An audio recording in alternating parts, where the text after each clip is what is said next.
Bom, vamos à penúltima provocação desta manhã, já entrando pela tarde. Vou provocar meu querido amigo professor Márcio Faria. Uma das leis mais polêmicas que tivemos nos últimos tempos foi a Lei 14.195, de 2021. E eu queria saber do professor Márcio qual é o impacto que essa lei teve ou tem para o regime de fixação dos honorários sucumbenciais, os honorários advocatícios, na exceção de pré-executividade. Professor Márcio, a palavra é sua.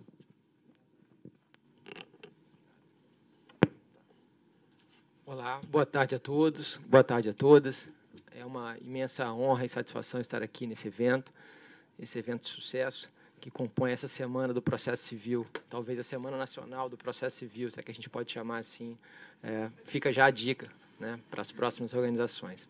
Queria também saudar a organização do evento, na pessoa do meu amigo Marco, porque além de se preocupar com a paridade, se preocupa também com, geograficamente, atender todas as regiões do país.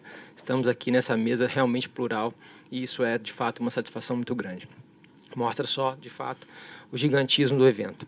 Eu aqui, no meu tema, vou tentar respondê-lo de forma breve, seja por conta da necessidade que a gente dê andamento ao evento e assista a palestras melhores, seja também porque, numa mesa de execução, chegando perto da hora do almoço, de fato, é importante a gente pensar em satisfatividade.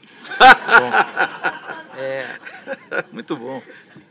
A minha ideia aqui, para que a gente possa, então, responder a essa pergunta, e dando andamento ao meu tempo, de fato, pensar de que maneira essa lei, que é uma lei que chegou para nós de forma bastante surpreendente, né?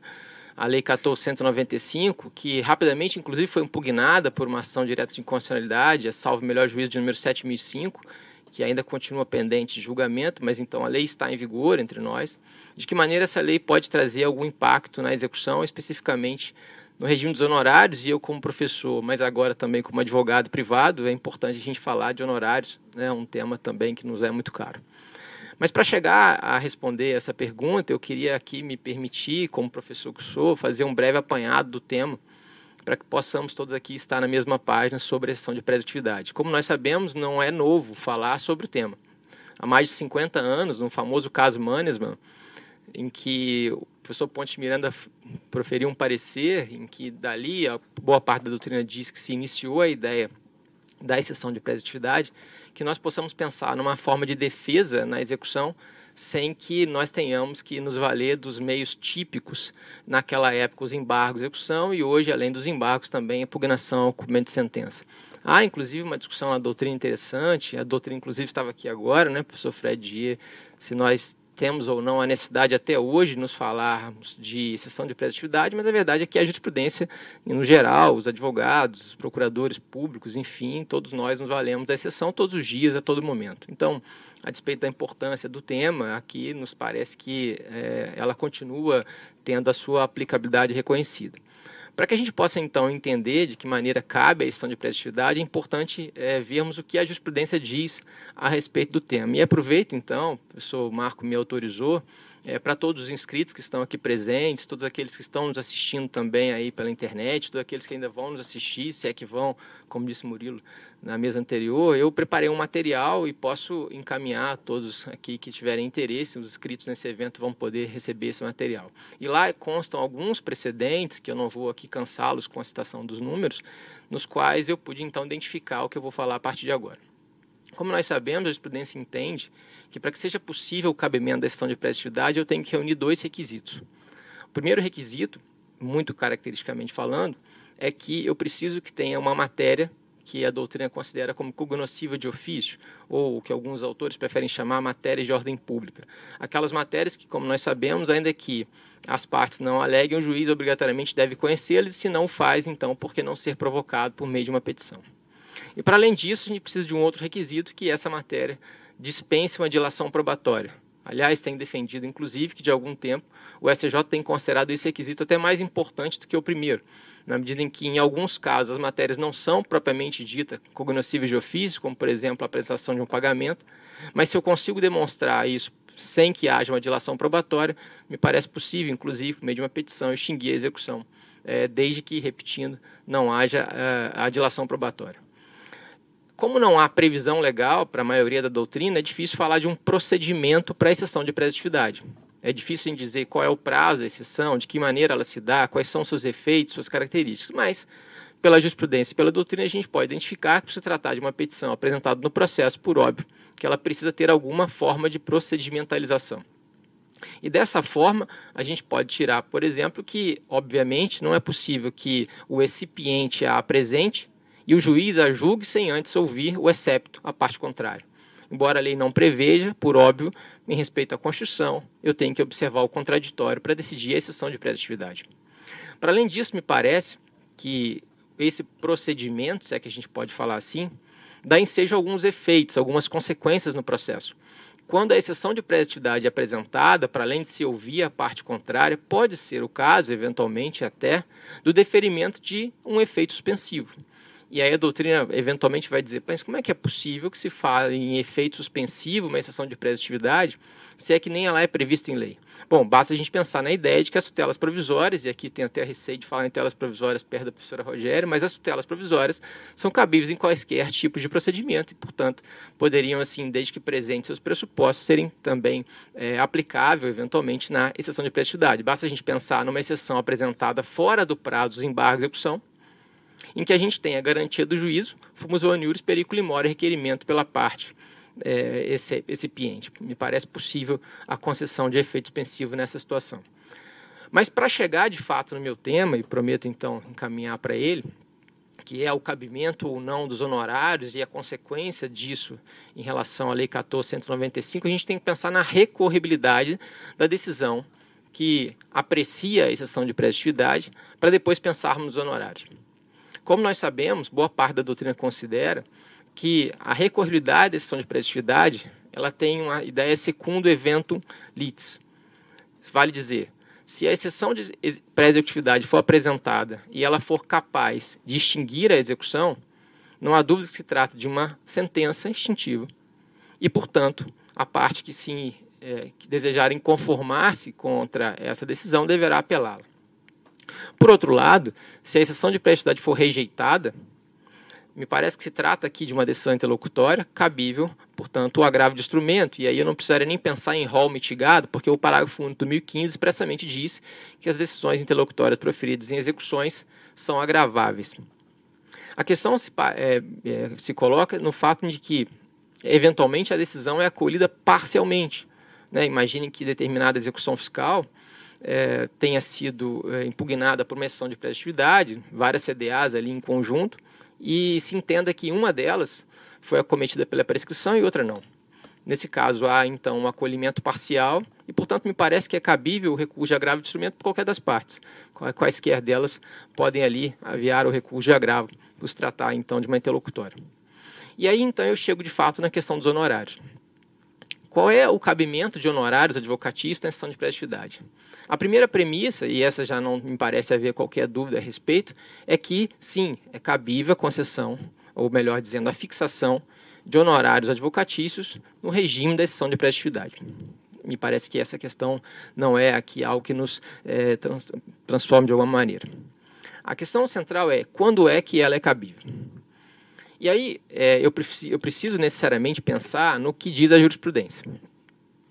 Tem-se entendido que, quando a exceção de pré-executividade apresentada pelo devedor, ela enfrenta uma forma de resistência pelo credor, ou seja, o credor, quando é chamado a responder a exceção de pré-executividade, mantém ali a sua ideia de que, de fato, existe o crédito, por exemplo, que não está prescrito o crédito, que, de fato, a execução deve prosseguir.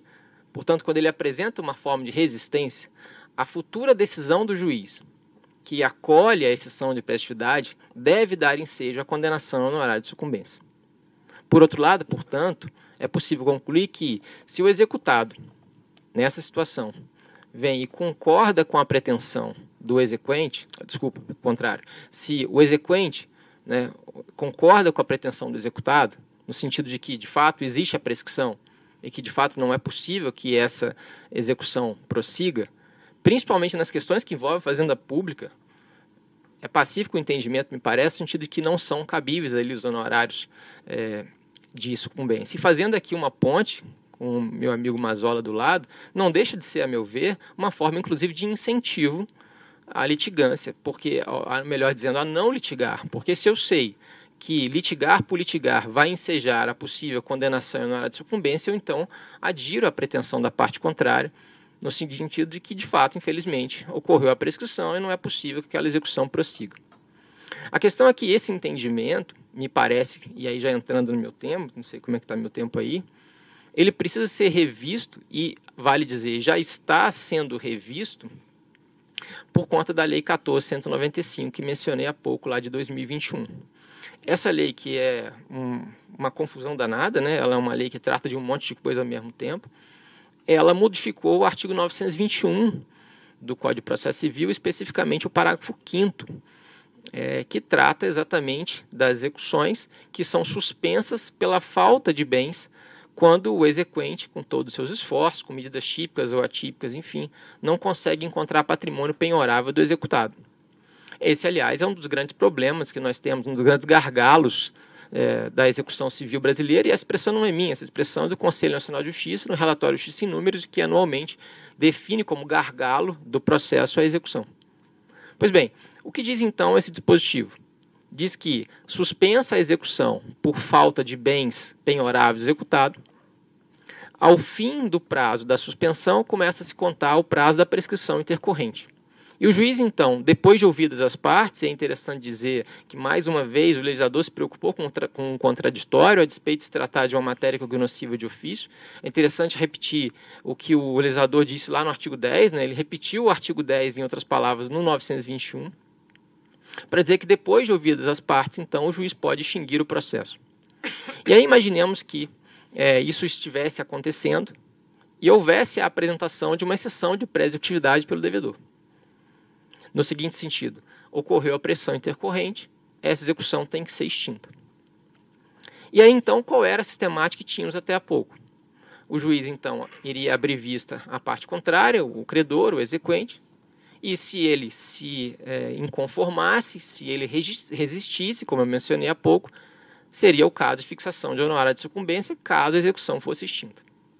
Se ela não fosse extinta, obviamente, não haveria o caso de a fixação dos honorários. Então, essa era a premissa que nós tínhamos, me parece, até a entrada em vigor da Lei 14.195 de 2021. Ocorre que eu já venho defendendo isso há algum tempo, alguns colegas da UERJ estão aqui presentes, vão se lembrar do nosso evento que aconteceu ano passado. Faço aqui em homenagem ao professor Mazola, meu colega da UERJ, professor Humberto Dalla, meu professor que está aqui, professora Clarissa, minha colega de Juiz de Fora e também da UERJ. Eu já venho defendendo há algum tempo que essa lei, de fato, tem que trazer uma modificação a respeito disso. Qual não foi a minha felicidade que, ao pesquisar e a tentar atualizar a minha fala para essa conferência de hoje, diferentemente do que aconteceu com a palestra do Becker, esse acordo não foi publicado. Esse acordo foi publicado e relatado pela ministra Nancy Andrighi, daqui a pouco esse sim eu vou trazer o número, que ele, com toda, para minha alegria, não como advogado, mas como pesquisador, ele basicamente diz o seguinte: se o parágrafo 5º do 921 determina que o juiz, então, após ouvir as partes, extinga a execução, existe um detalhe ali que vai fazer toda a diferença para o credor e também, em certa medida, para o devedor. Porque esse dispositivo, para além de dizer isso, ele diz que não há mais a incidência de ônus para as partes quando houver a extinção da execução pelo reconhecimento da pressão intercorrente. Basicamente, qual é a ideia para quem não está ainda afeiçoado com a matéria? A ideia é, ora, o credor precisou ir até o Poder Judiciário porque, extrajudicialmente, a obrigação não foi cumprida. Então, já houve uma lesão ao seu direito. Ele precisou contratar um advogado ou precisou movimentar a máquina pública, no caso, os créditos públicos, para que isso acontecesse. E aí, então, ele tenta, de todas as medidas, seja típica, seja atípica, conseguir encontrar patrimônio do executado e, por algum motivo, não encontra. Seja porque o devedor é cafajeste, como costuma dizer o professor Marcelo Abelha, seja porque, de fato, o devedor não tinha bens, enfim, não vem ao caso. Vejam que, então, ao credor foi imposta não só a necessidade de ir ao judiciário, como também foi imposta a necessidade de passar por um procedimento, muitas vezes bastante demorado, para tentar encontrar bens e, infelizmente, mais uma vez, ele foi frustrado. E aí, então, quando a execução era extinta, ele sofria mais um revés. para além de passar por outras dificuldades, ele era condenado a pagar o honorário de sucumbência porque o porque o devedor havia contratado um advogado e havia entrado com uma exceção de prestatividade para alegar a prescrição intercorrente e, eventualmente, por alguma razão, o advogado, talvez sem saber dessa ideia de resistir ou não resistir, tivesse apresentado a sua defesa à exceção de prestatividade e isso faria com que o cliente dele, além de perder o crédito, porque não recebeu, além de ter todo o trabalho na execução, teria também que ser condenado em honorário de sucumbência ao final do processo. Então, o que diz a lei?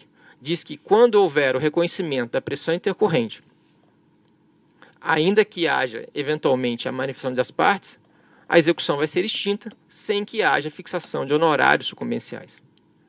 E a questão era, bom, se a premissa anterior era resistência ou não resistência, me parece que agora, com a superveniência da nova norma, até que ela eventualmente seja considerada inconstitucional ou não, me parece que a premissa não é apenas essa, de resistência ou não resistência.